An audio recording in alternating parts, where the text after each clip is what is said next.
He's the best-selling author of Financial Freedom with Real Estate Investing. He's the CEO of Nighthawk Equity. He's got over $300 million of multifamily real estate, and he's helped his students buy more than $3.5 billion worth of real estate. Ladies and gentlemen, our celebrity guest tonight, he isn't just a real estate investor. He's living for something larger than just building his business. And that's one thing that I super appreciated about him. And he is back again with us with the Multifamily Freedom Chasers. So without further ado, let's give a big Freedom Chasers welcome to Mr. Michael Blank. Hey, everybody. How's it going? Thank you, Trevor, for having me. Let's go. Yes, sir. Michael, we are super stoked to have you back again with the Freedom Chasers. Thanks so much for joining us. How are you? That's great. Great to be here. Awesome. Awesome. Great community. You guys are just awesome. Love the energy. Thank you. Thank you. You know, it was really great that I had the opportunity to attend Dealmaker Live and meet you in person last summer in Dallas.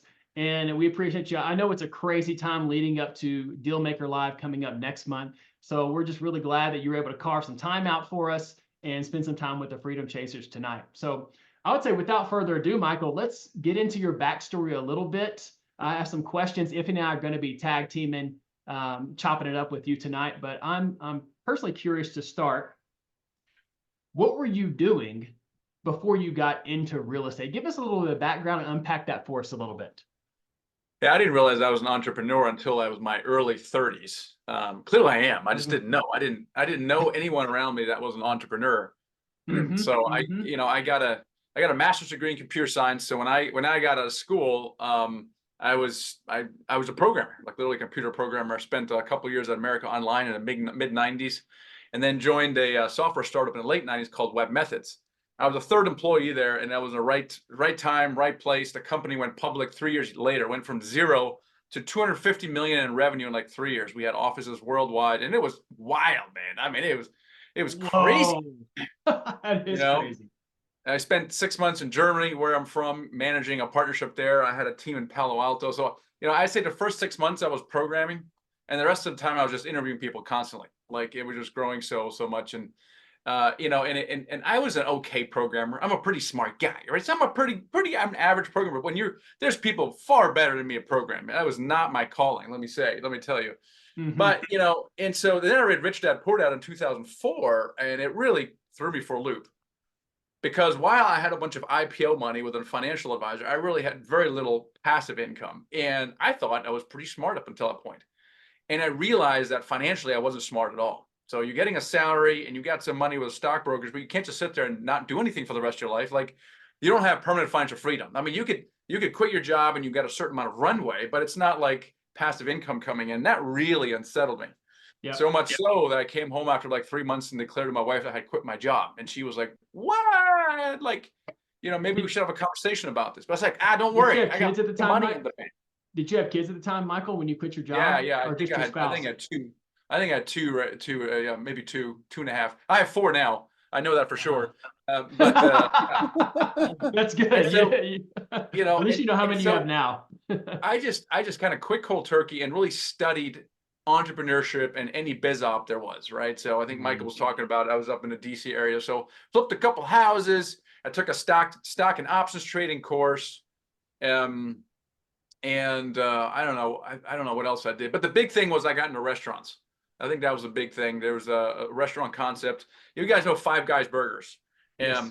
It wasn't that big, but it was from there. So I knew some of the guys that founded Five Guys Burgers, and they're like, oh, you just hire a guy and you just, and you basically count the passive income. You're printing money out the back, which at the time was probably true. I don't know how they're doing now. It's like, well, I surely would like to print some money.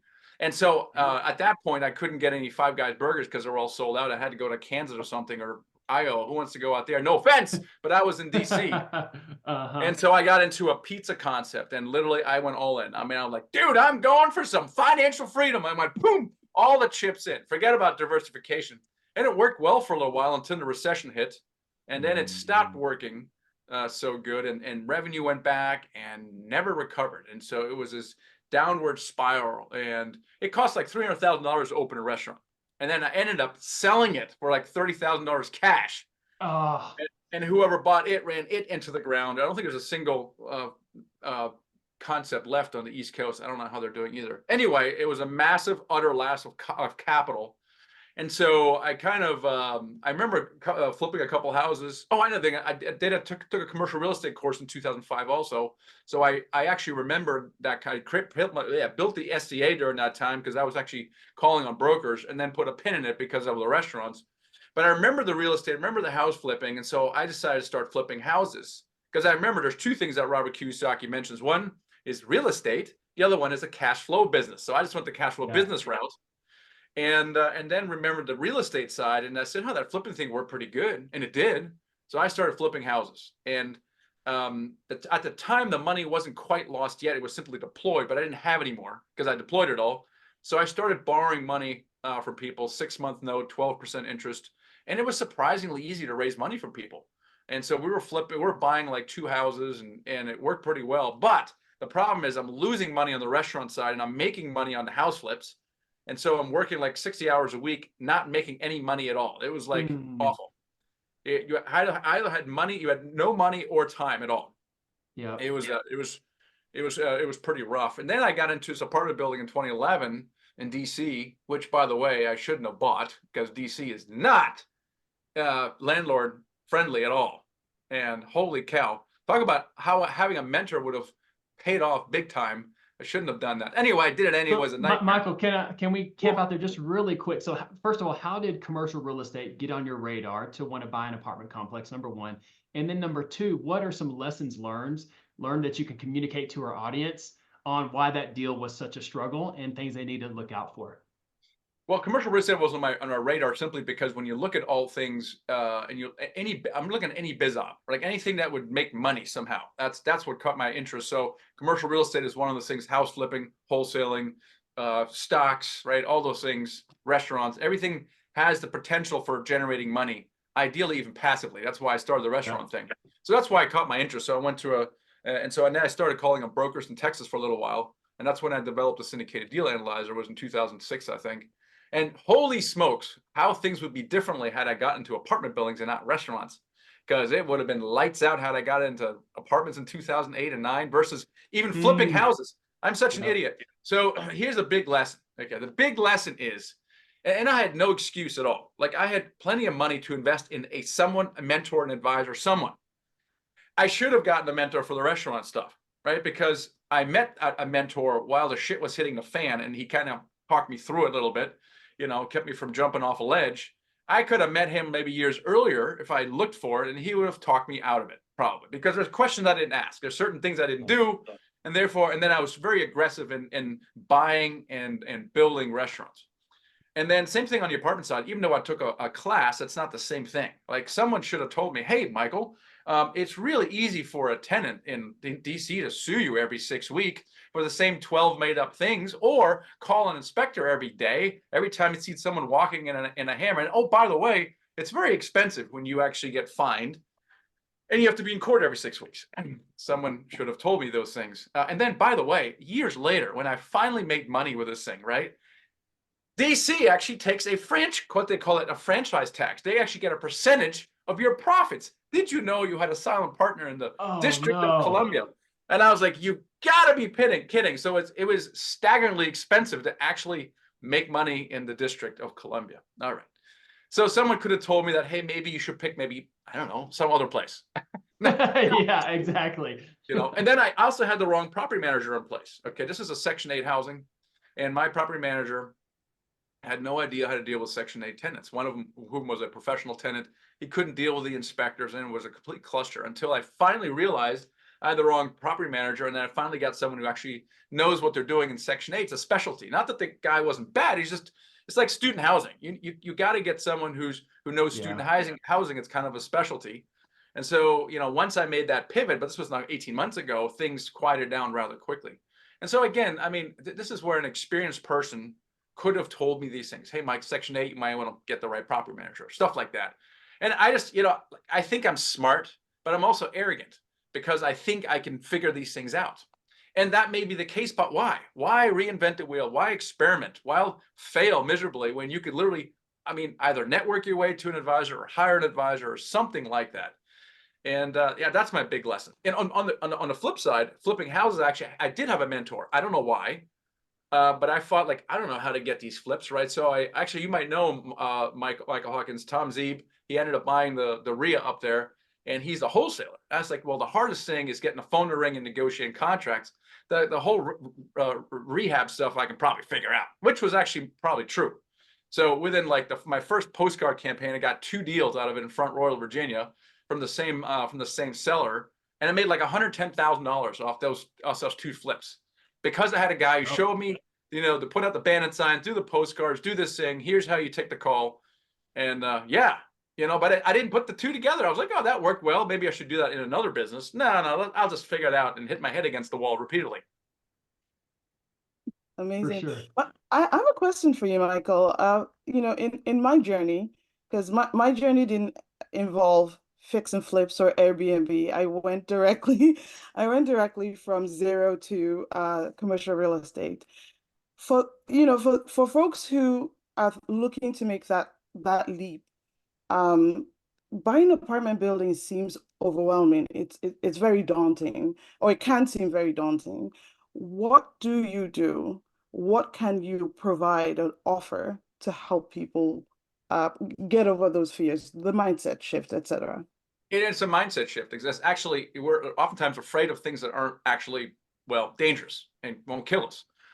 I remember distinctly going to this 12-unit building in DC after flipping a bunch of houses, and it's like 3 levels, and it's brick, and I'm like, holy cow!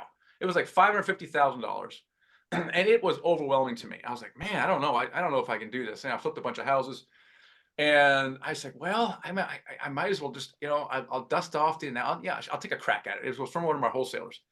So I went there and toured it and did a bunch of analysis and went back and then talked to property manager, went to the city and walked back. And what I found was, all of a sudden, the building shrunk in size.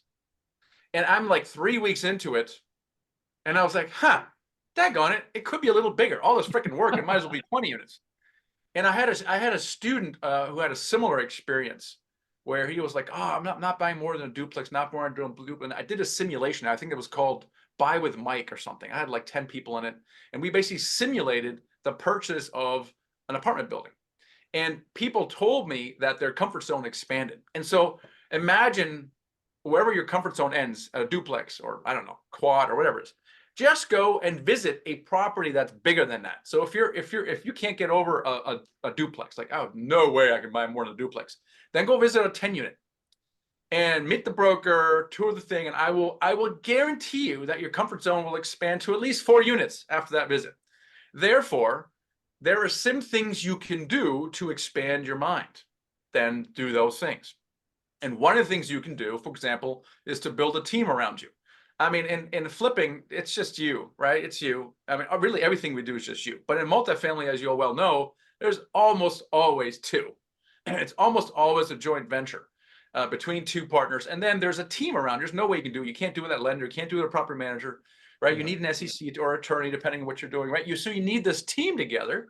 And now when I come to someone and I talk to a broker or investor and I talk to them about me and my team, I'm actually talking much less about me, because I don't have any track record, but I'm talking about my property manager who manages 3,000 units. I'm talking about my lender who's underwritten $1 billion of loans, right? And so now all of a sudden people are like, oh, this is a serious person. And if I'm using the right language, which is not easy to do, I mean, not hard to do, if I'm using the right language, right, I now project an air of credibility to the point where people aren't going to they're not going to challenge my credibility, because I sound like I know what I'm talking about. I have a team. If you say now, hey, can you send me your resume or your track record? You might offend me, and I'm not going to do business with you because you just offended me. And people are not going to take that chance. They're only going to ask you for proof of funds if you sound like a knucklehead and you use stupid words and don't know what you're saying. Oh, Trevor, that's interesting. Wow, I'll tell you what. Why don't you send me your proof of funds and I'll send you some deals? And Trevor's like, oh, must have just sounded like a newbie. So I think that's limiting belief number 1, is I don't have the experience. People won't take me seriously. And then the other one is I don't have the money.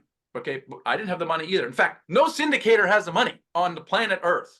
Even the rich ones will run out of money one day and have to raise it. So therefore, you can learn the art of raising capital And once you get one person, you're like, oh, I can't raise capital. And someone goes, well, you find a deal. I really like you. I still have to look at the deal, but yeah, I'll invest $50,000. You're like, what? And if you can do it one time, you can do it another time.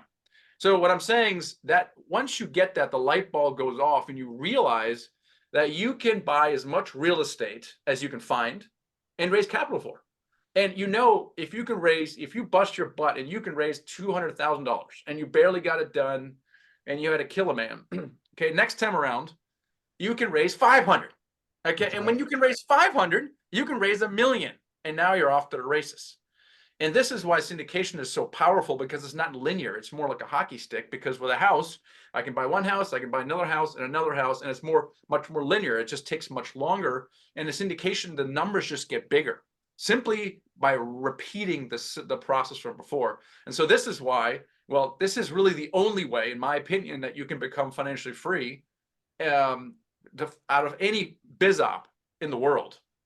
Mm-hmm. Except for crypto, we happened to get in 6 weeks ago. But really, there's really no other biz op that is most effective and is applicable to the largest variety of people. That's a big thing. There's a lot of people that are very specific. They're like, well, you got to be social media, you got to be this kind of person, you got to be, or a software company. But syndications really, really applies to a broad spectrum of people. So this is why I really love this asset class. That's excellent. Along those lines, Michael, what process do you recommend people go through in order to go through the exercise of, hey, where can I fit into the spectrum of multifamily real estate investing just to start getting my foot in the door? If I have a job or a family, or maybe I don't have that, can you walk us through what exercise you take people through to find their place, at least initially, to break into the space? Yeah, I think I used to answer a little differently, and I would almost say at this point it's more like who, not how, because I get a lot of questions about how do I do this, how do I that, but you're asking the wrong question. You don't have to figure out how to do certain things, because that will come. It's actually really easily learned. It's really, who do you need to be around, right? You need to be in this community or in Dealmaker Mastermind, or you need to be around people who are doing what you want to do. Okay, so you need community, number one, and then you need a little bit of training. Okay, but it's actually relatively easy to learn how to underwrite deals. It sounds complicated. It's actually relatively easy to raise money. It sounds complicated. It's actually relatively easy to pick a market. These are all things you can learn. You can take my course or someone else's course, and you can learn these things very, very quickly. The tactics are easily learned. What I find is the hardest part is more the mindset stuff and these limiting beliefs that you pointed out before. Things like, I can't do this. I'm not good enough for it. There's no way I can do it. Why would people talk to me? That kind of stuff. And that if you're around other people that are supportive, that starts to just melt away.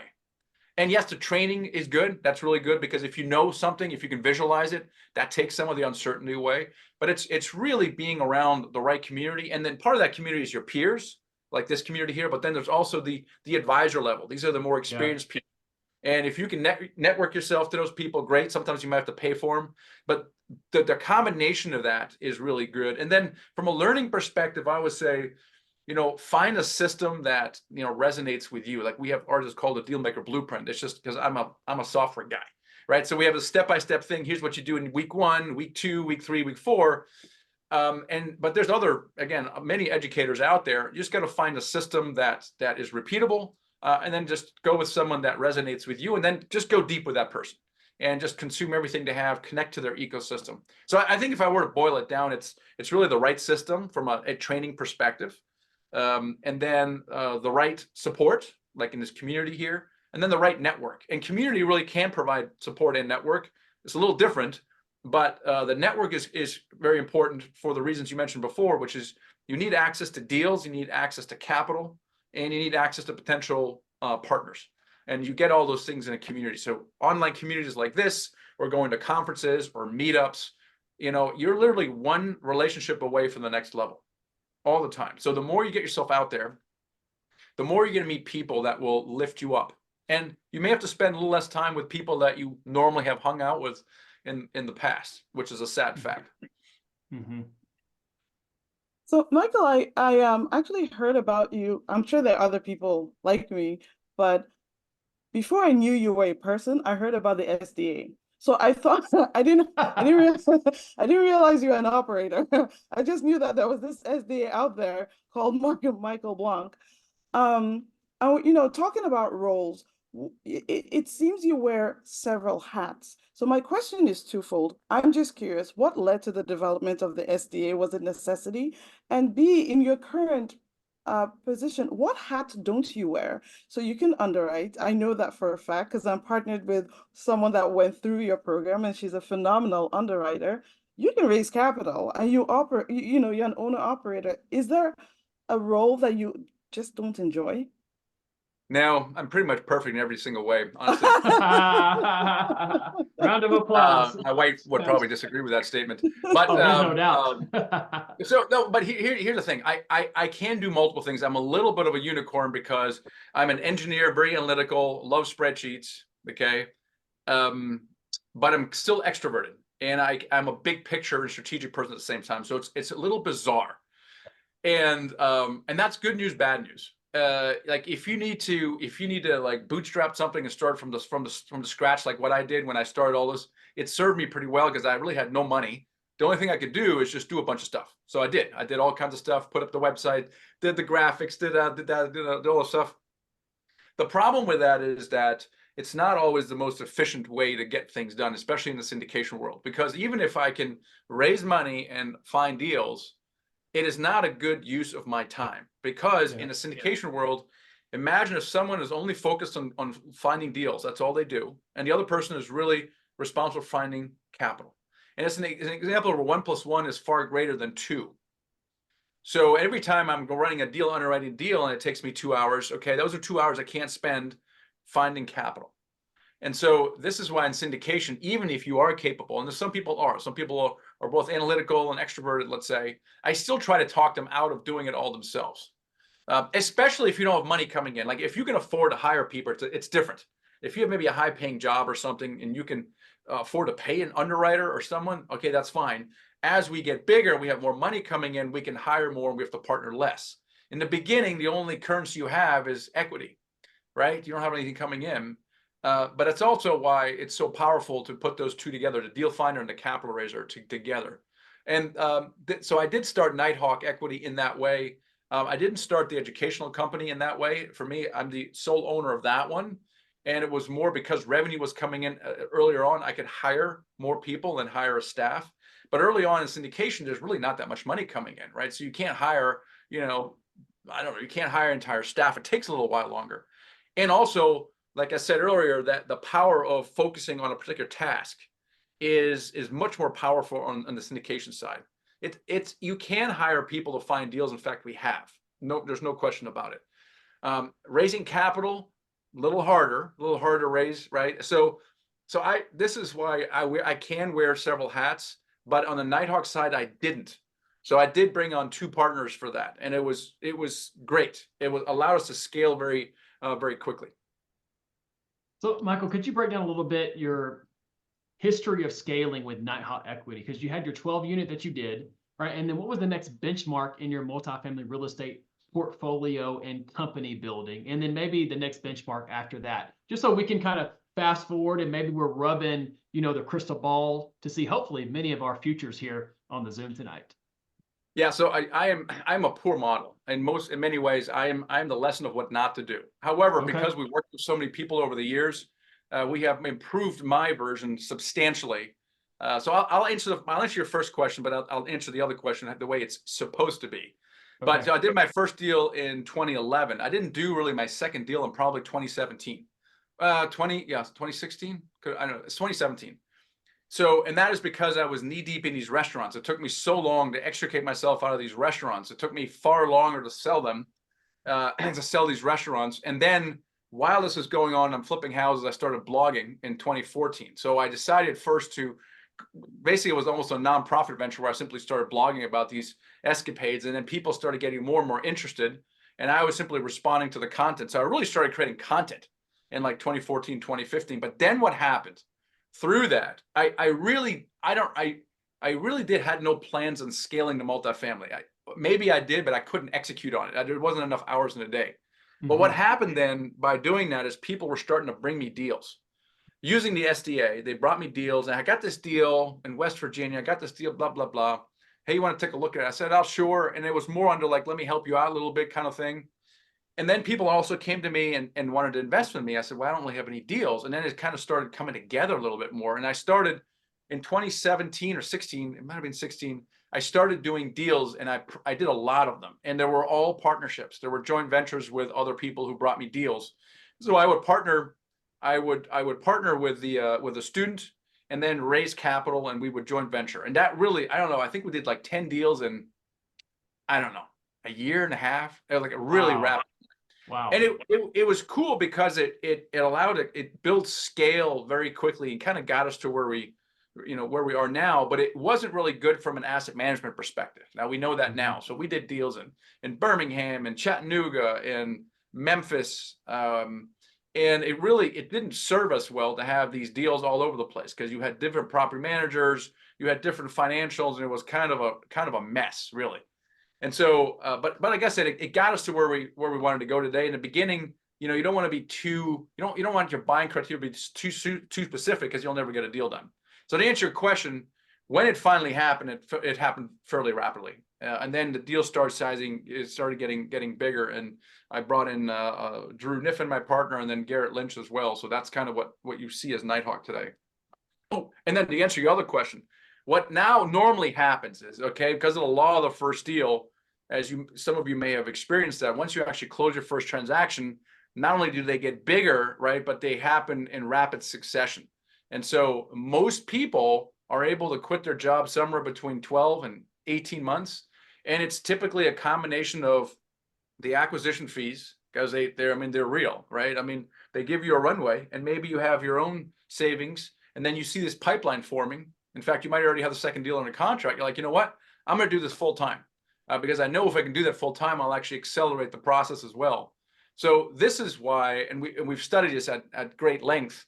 This is why one must focus on the first deal, and really of any size. Now, yes, can you push your comfort zone? Should you do the best deal you can? Should you build your team? Should you raise capital? Yes, you should do all those things. Should you hire a mentor? Yes. But at the end of the day, the number one thing to focus on is getting a deal done. And it doesn't actually matter what size. If you do a duplex as your first deal, it actually triggers the law of the first deal, because the second one's going to be a 10 unit. And so on and so forth. So the progression is really incredibly fast. Once you get into it and you've just committed to the journey, and getting that first deal is the hardest, takes the longest, and is always the smallest. And looking back on it, you would never do that deal again. That doesn't matter. You did the deal, and it kind of triggered the whole thing, and you are now off to the races. Yeah, I mean, I can attest to that. We have great deal flow now. What are you seeing in the market at this point? We're seeing deals, and there are times that we have to ask if we need to adjust our numbers, and we've tried as much as possible. I know we're standing fast to what we believe and to the metrics that we've always wanted to have, but I'm just curious, what are you seeing? Are you flexing? Are you pivoting? We are not pivoting, but it's been hard. I mean, we just got a deal now. We're doing our first 506C. Oh, congratulations. Yeah, thank you. And it's been 18 months. We got a deal under contract about 4 months ago. We were excited about it. And then we got there and discovered stuff that, we didn't like, and we reported to the seller, and the seller decided not to budge on the price. And it's like, any buyer is going to figure out that you have massive problems in this property, and you're not going to get the price you want. So you might as well sell it to us. And it has not sold yet either. But it's been tough. It's been tough because, March of 22 was the height of the market, and everybody wanted to sell, right? And so anybody who wanted to sell, now the market is much lower. And they're like, yeah, I didn't have to sell anyway. I wanted to sell, but now I'm not selling. I'm just going to hold on to it. And so this bid-ask spread has been very wide, been very difficult to overcome. And we have been seeing an increase in deal flow, I'd say, for about maybe 6 weeks. I don't know if you're seeing that as well. And it's a combination of sellers kind of understanding the market is reset in a lower spot, and it's going to be there for a while. Like, it's not going to go back up to where it was right away. So if they want to sell in their lifetime, yeah, they might want to think about selling. And then we are seeing some distressed assets of expiring rate caps, operators running out of money. So we're starting to see some of that as well. So I wish we had more deal flow. This deal we got, it wasn't extraordinary in itself. But the only thing that's extraordinary about it is the terms under which we're getting it. I mean, we're getting it at, you know, the risk-adjusted return has swung the other way, right? So the price is vastly lower than it was 18 months ago. The LTV is vastly lower than it was 18 months ago. The interest rates are vastly higher than they were 18 months ago, right? So you could argue that it wasn't argued. March of 2022 was the height of the market, right? LTV is the highest, right? Cap rate's the lowest.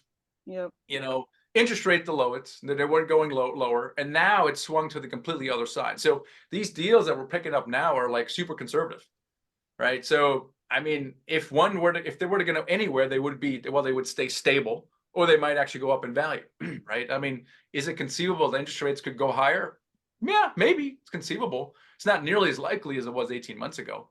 So the risk profile of these deals the risk is just much lower. So I mean, the challenge is it's tough to raise money in this environment because there was such exuberance. Everybody heard about multifamily and how much money we're making, and it just brought in everybody else. And now, you know, everybody's kind of been tempered a little bit. Everybody's tempered across the board, and everybody's like, "Huh, man, I don't know. Maybe I'll just sit in cash and buy some crypto, you know, for a little while." And so it's not as crazy, and it reminds me a little bit more like, you know, like maybe back in 2018, 2019, it was a little more balanced maybe in those days. I mean, 2022 was crazy. I mean, valuations were crazy. People were throwing money at stuff. It was super easy to raise capital, you know, but it was very difficult to find deals. And people are like, oh, it's too hot. Maybe I'll sit this one out. Well, it became cold real quick. So right now we actually have much more of a balanced market, I think. I think it's not really a seller's market anymore. It's not necessarily a buyer's market either, but it's a much more balanced market. So I kind of like it. I'm hoping that there'll be some deal flow that will pick up and get more people back in the game. Because at the end of the day, investors really want deal flow, right? They want regular deal flow. They really like to invest, you know, once or twice a year in a particular asset class. And it's been challenging across the board for almost all operators finding regular deal flow. Michael, along those lines, how are you guys overcoming the challenge of raising capital these days? And how would you recommend newer investors overcome their specific challenges of raising capital in this market? Yeah, I mean, you're kind of fighting the media perception of what's going on. You read it in the news, and you read something about a foreclosure in Houston, and you know, and then sometimes some of the investors have invested in certain syndications with an operator, and they've stopped distributions or started doing capital call. Yeah. And so that doesn't help, right? If you're an investor in there, you have to be very sophisticated to recognize the difference between a deal that they invested in 2 years ago from a deal they're investing in now, right? And a lot of investors are just going to say, hey, I'm going to sit this one out. I'm going to watch and what happens a little bit more. So, you know, it's really a matter of going back to the fundamentals, really, honestly, going back to fundamentals, because people are still looking for yield. They're still looking for cash flow. They're still looking for tax returns.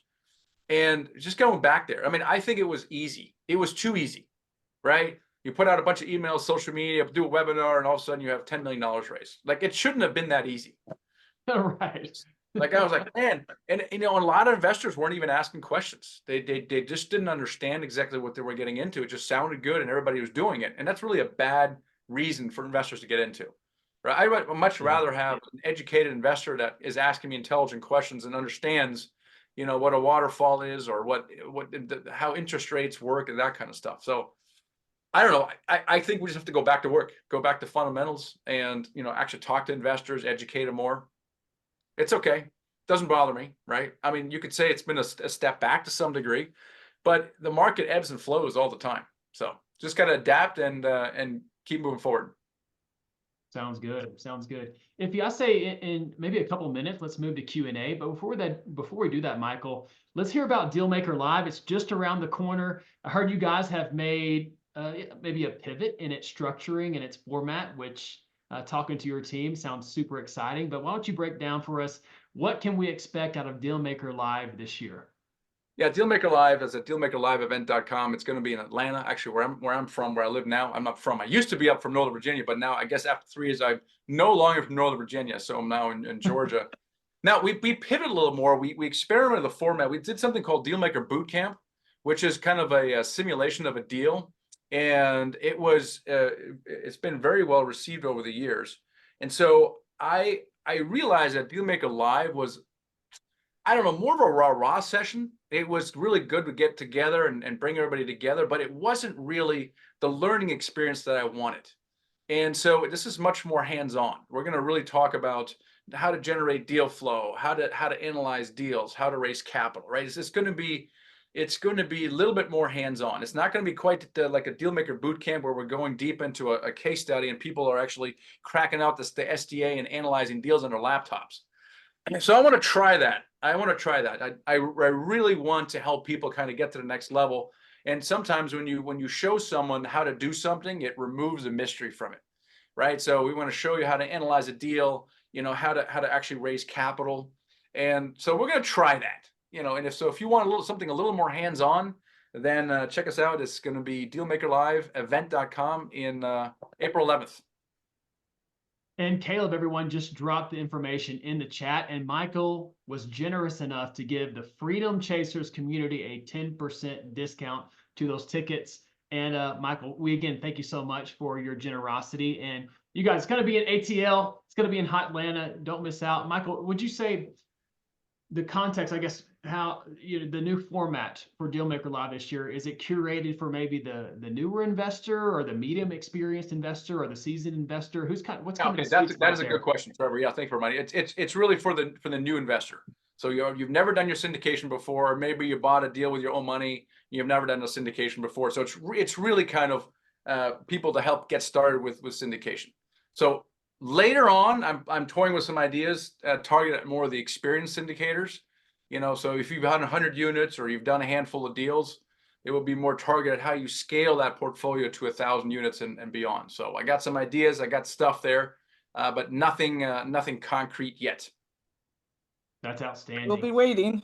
Yeah, that's exciting, Michael, and I appreciate you guys just really having kind of your ear to the pavement, right? And I'm sure you got some feedback and really being considerate on how best to help people. I mean, it's great to come together and hear a lot of amazing speakers, but for you guys to be able to tweak it to be more hands-on, I know is going to be extremely valuable for so many people out there. So thank you guys for doing that and being willing to be flexible and pivot based off the need.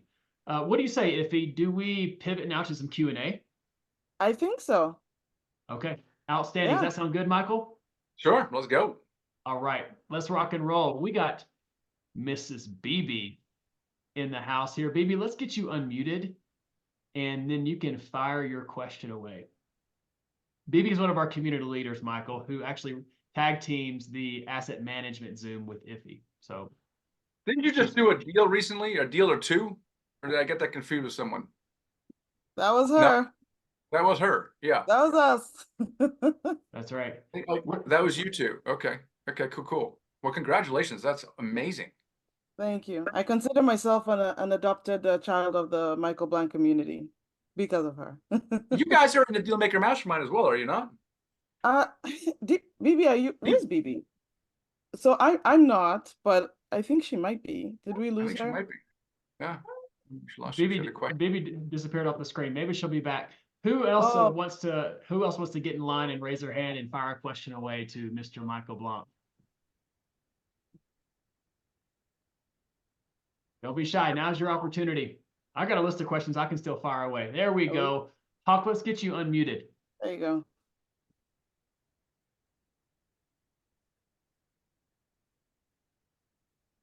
I hit the button. There we go. Hey, Michael, how you doing? Hey, Hawk, what's going on? Hey, man. Hey, it's always a pleasure, man, talking to you, man. After you stole my name, Nighthawk Equity. Only kidding, though. But no, it's always fascinating, man. Our stories are similar, man. I have a computer science degree, graduate of Harvard University. And I'm in the DMV area, so it's kind of hard to find properties locally. What was your approach to finding a new market, living in Northern Virginia and having to try to, rise above, buying multifamily in your own backyard? Yeah. So again, my story was a little bit different, right? Because I didn't start calling brokers. What I did instead is create content, and through that built it's a network of people who brought me deals. So I went to wherever those deals were, right? So people were in Memphis, they brought me a deal. They brought me a deal in Birmingham, Chattanooga. So it was a matter of looking at the deal and then quickly learning the market. You know, did the market suck? No, it didn't suck. And then kind of going deep on that. So that was kind of where that went. But again, that is not the normal approach. That's not what we teach. Right? We teach to kind of, you know, evaluate a market, pick a market, and start calling brokers in that market. But you're right, DC is difficult. You know, unless you're buying small multis in Frederick, maybe a little bit farther out. I didn't really see a lot of opportunity there. Yeah. So when looking at other markets, did you have folks, partners that would be boots on the ground, initially, like, you know, to go and walk the property, then maybe, you know, just put eyes on it, see if it was a class, you know, the broker, the Photoshop broker OMs, you know, it looks like a class B. They sold it a class B, it was a class C. You know, what was your approach to having boots on the ground? Yeah. So again, my approach was because I had people bringing me deals. So those were people that were, you know, using the SDA, doing analysis, bringing me the deal. So they were my boots on the ground. But typically, Gotcha. but what we typically teach people to put a property manager on your team, and those are typically your boots on the ground. Or you have a partner if you have a partner in the area, that's also your boots on the ground. Or if that fails, then you're hopping on a plane if you have to. But typically, the property manager is going to be there. So if you get a deal and, you know, you got a verbal agreement or an LOI or something like that, the property manager will go over there and actually check it out, send you pictures, walk the property, and kind of say, hey, yeah, this is kind of what we talked about. Get your butt over here. Let's tie this thing up. Okay, great. Well, thanks, Michael. All right, Hawk, we appreciate you, man. Thank you for your question. All right, let's get the next person up. I'm going to take a shot at this. Umeshna, how'd I do? Hey, hey, good evening, Michael and Freedom Cases. So, hi, the question I have is, like, you know, most deals in the market, you know, they claim as a cap rate 7, 8, but when we really look into, you know, the expense ratio is 25%, 30%, which is not realistic. So how do we manage and convince back to sellers? Because sellers are so aggressive, they don't want to sell it as well. You know, how do we manage this scenario? All right, so clarify the problem again. You have sellers who don't want to sell for the price you want to pay? Yes. Well, that's going around right now. So, you know, so real estate is always a numbers game. It always has been. And multifamily is really no different. It's just that I would say for the last like 4 years, it's just been harder and harder to find deals for different reasons. And so you just have to underwrite more deals, number one, and just in general. But I've found that sometimes you can be effective by educating the broker and or the seller directly if you're dealing with them, right? So if you have the SDA, the syndicated deal analyzer, what I found is helpful is actually creating a Loom video of the scenarios tab, right? Because on the left-hand side, you have, you know, what the seller wants, and then you actually have the financials. Well, using simple cap rate math and NOI, it's clear that the property is worth less, and any buyer would have come to the same conclusion as well as any kind of appraisal. So explaining and educating the broker, because I mean, brokers really sometimes don't know what they're talking about either. Right? Educating the broker and or seller on how you came up with your offer price using the scenarios tab can become fruitful, right? So just doing that, and then your relationship with brokers, right? I mean, these brokers will feed you deals, off-market deals, and really investing your energy in brokers and building relationships with them, that will really bear fruit. And then analyzing as many deals as you can. You may consider hiring a virtual assistant to help with analysis. So for me, for example, I had an assistant when I got a deal in. They would take the marketing package, the OM, and then basically translate it into the SDA. So when I see the package, I get it in the SDA. And then eventually I made people who wanted to send me a deal, they had to send me the SDA. I didn't want to pay someone to do it. So that will shave some time off, right? So you got to do stuff like that. But you have to understand that it's a numbers game, right? So if you make a handful of offers and you expect a deal, it's not going to go well, right? You got to look at least 100 plus deals before you start to get close in this environment. But it'll pay off. That's the thing. That first deal will change everything for you, and the first deal is going to be the hardest. So the hardest thing to get your first deal done is simply sticking with it, staying persistent. And this is why the community is so important. You got to be around people who are going to encourage you and tell you that it's going to work. You just have to stick with it. Because if it's just you, Your friends and family are going to tell you you're crazy, and you listen to that long enough and you start believing it. And that's when you start backing off. You're like, oh, well, that doesn't work for me. It works for some, but it doesn't work for me, which is horse manure. It'll work for you as well, but it's not going to work if you stop working that system. Thank you. Very good. Umeshna, thank you so much. All right, we got BB back in the mix now. Let's get her unmuted. All right, BB. Finally, Oh my God. Yes. Hi, Yes, here we go. Michael. Hello. Hi, Michael. Good to see you again. Good to see you. I am one I of your congratulations on your students. deals. Thank you. I'm one of your students. I want to announce it to everyone. DMM is the best place for you to be. If you want to know what I know or better than what I know, please come there.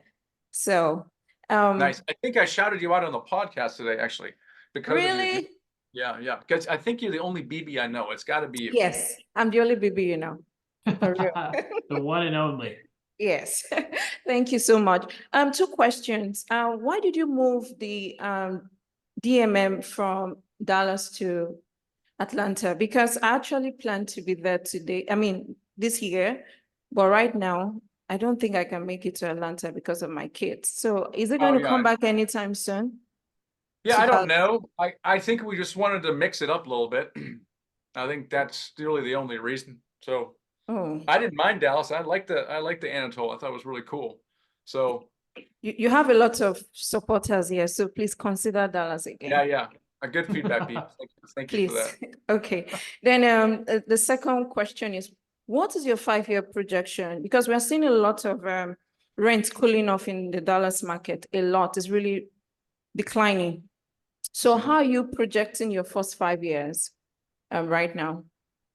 So markets like Dallas, Austin, even Atlanta, they ran up so much in 23, right? Latter part of 22. Mostly they ran up like 25%, like Austin, even Phoenix. And so they have come down considerably because they have to relax. You can't go up 20% a year. But if you look at the last 3 years, you're still up like year over year 10%, which is still far above average, right? The market's like 2.5%, 3%. So they're still actually over that time span is still up considerably. So you could argue that, they need to relax a bit more, maybe decline a little bit.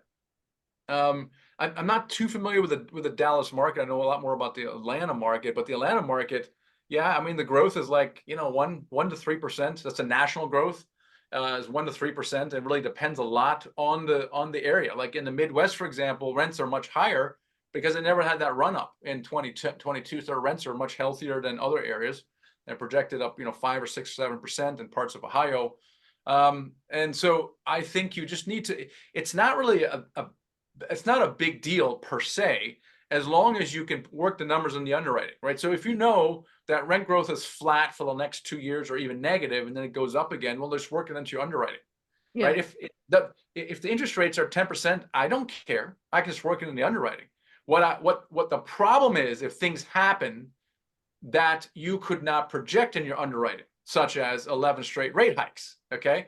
Or for example, some of the huge increases in insurance in parts of Texas and Florida, or now even, well, you wouldn't buy in California anyway, but insurance problems in California, things that you couldn't project, okay? That's a problem, right? But if you know something with some degree of certainty, just working in underwriting, that's not a problem. So if you think that rents are going to be flat in Dallas, then buy stuff with flat rents. It's not a big deal, right? And so you educate your buyers or your sellers are like, hey, here are the rent projections from Marcus Millichap and blah, blah, blah, Milton Institute, whatever you got from your broker. I'm using that in my projections, right? I'm not putting in 10% rent growth because it's not justified. Look at the cost of capital, look at the loan to value. And if you put everything together, right, given this NOI and this cap rate in the market, out drops the price. It's black and white, Mr. Seller. Yes. And you either sell it or you're never going to sell it because the next buyer is going to tell you the same thing. So that might, but that's it. You just work all that stuff in your underwriting. Yes, I'm happy you said that because I agree with you so much. What I'm doing now is my first 2 years is flat. I'm looking at for my third year, at least 3% and all that. But I'm seeing a lot of my colleagues, the deals are underwritten that did not pencil out. I'm seeing them going under contract. I'm wondering what the hell is going on? These deals are going under contract.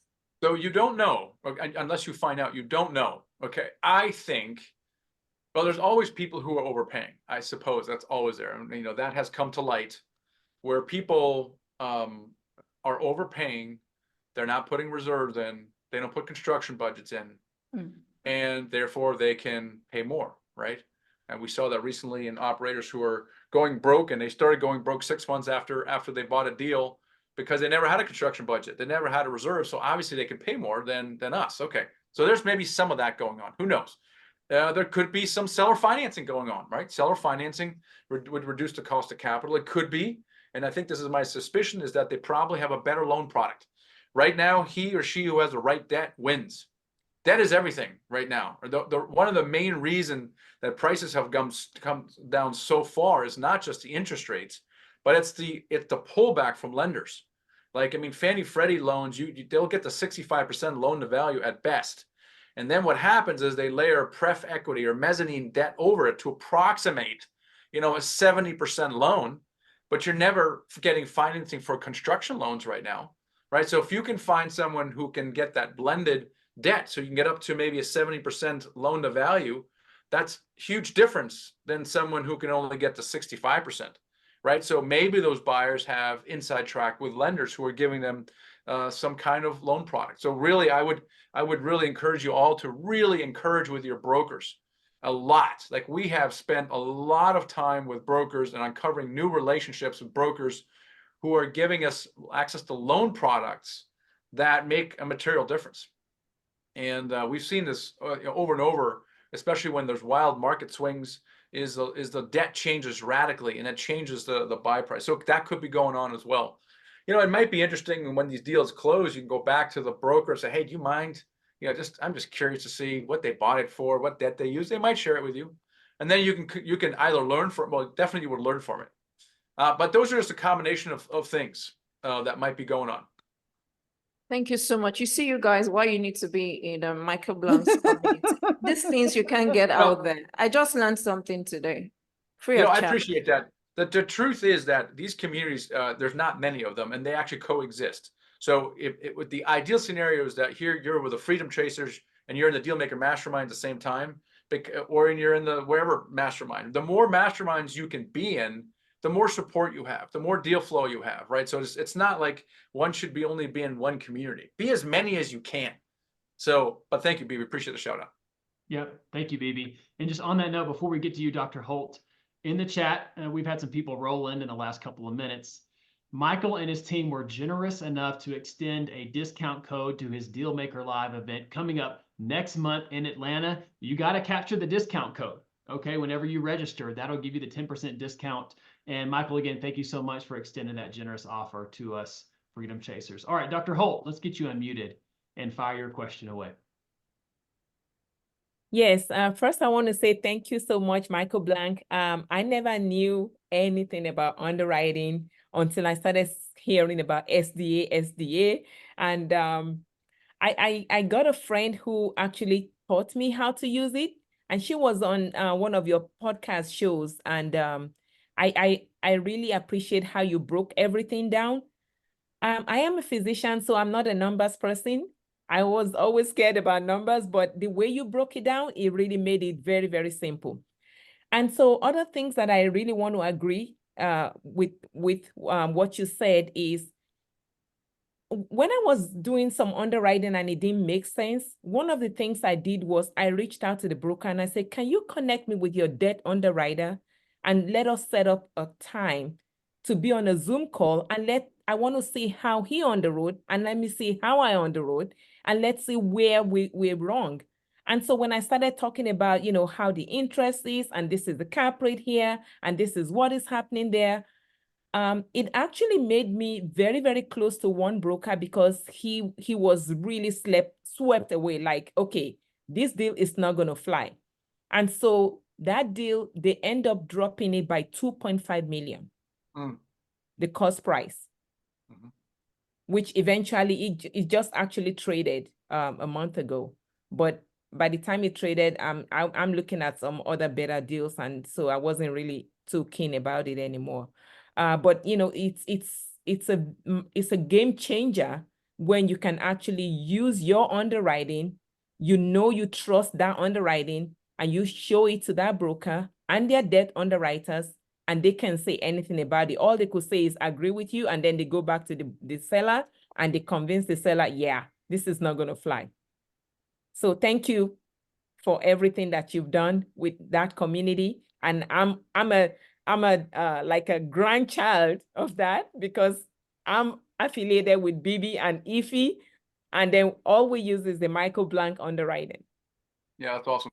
Well, what you did here is you educated the broker, right? And Yes. these brokers appreciate it because of that approach. They now understand that this list price they have actually they'll never sell and they'll never get paid.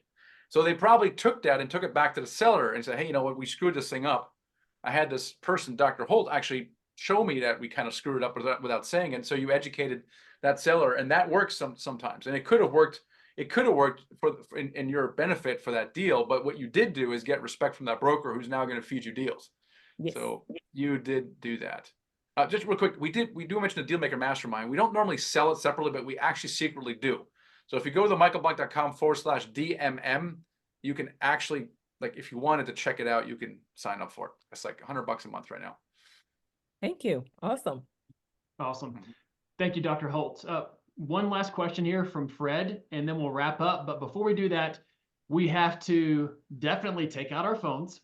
We got to capture this moment with Mr. Michael Blank and show him some love on the social media channels. So I'm going to go ahead and grab my phone right now and take a picture of us tonight here. 1, 2, 3. And blast on the social media channels. That's the least that we can do, just to show love and appreciation for Michael taking time out of his evening away from his family to spend with us Freedom Chasers. So That's awesome. You guys rock. Yes, you rock too, Michael. Thank you, sir. All right, Fred, let's get you unmuted here. You're going to be the last one for our Q&A tonight. Did we lose Fred? No, he's right here. Let's get you unmuted, Fred. There we Hey, go. can you hear me? Yeah, we can hear you. Oh, hey everyone. Hey Mike. Hey, Fred. Quick question. How would you tackle something like a portfolio deal whereby, let's say, 75% of the portfolio is crap and only one property is good, and they're not selling them separate? They want to sell them as a portfolio. So I'm sorry, what are the asset classes? 75% is what? And then what's the rest? I say, let's say it's a portfolio of 3 properties, right? 3. And So, yes, these are townhouses, rentals, apartments. Like, what does it consist apartments, like of? small How apartments. many units per apartment for each? In the 50s. And So you have 3 50-unit properties? yes, Okay. 3 separate, but 2 of them are pretty bad. One is decent. So they're trying to sell them as a bundle. They don't want to separate because the 2 crap ones won't sell. Yeah. Okay. All right. Are they close by at least? No, No. no. Well, then tell them that you don't want the 2 crap properties and you want only one. What they're going to do is they're going to try to find one buyer, and if they can't find one buyer, they're going to have to split it up. I mean, it's just what they're going to have to do. I stick to your guns, right? I mean, stick to your guns. If you can get a deal done in its entirety for some reason, maybe if they're really motivated, maybe we can get some seller financing or some creative terms out of it if they really want to sell all 3 of them. But do not, I mean, you just got to stick to your buying criteria, your buying rules. So. All right. Thank you. See you. Thank you, Fred. We appreciate you being here tonight. All right, Michael, thank you. and we appreciate you again joining us with the Freedom Chasers and all just the golden nugget that you sprinkled throughout our time together. And we wish you the best on just the final stretch here, setting up for Dealmaker Live. And we hope to have a good showing from the Freedom Chasers. And again, thank you again for spending time with us this evening. Well, Trevor, thanks so much for having me. Really enjoyed it. You guys take it easy. Have a great night. Yes, sir. Thank You as well. you. We appreciate you, Michael. Thank you. All right, let's See ya. finish with some announcements. Let everybody know what we have going on for the rest of the week and the week coming up. Again, reminder, Michael and his team were generous enough to extend a discount to Dealmaker Live coming up in the middle of April. It's at Atlanta. They tweaked the format a little bit in case you missed it when Michael was talking about it earlier. It's going to be more of a hands-on workshop newer-ish investor-focused time. So should be a really great experience. So check it out right there.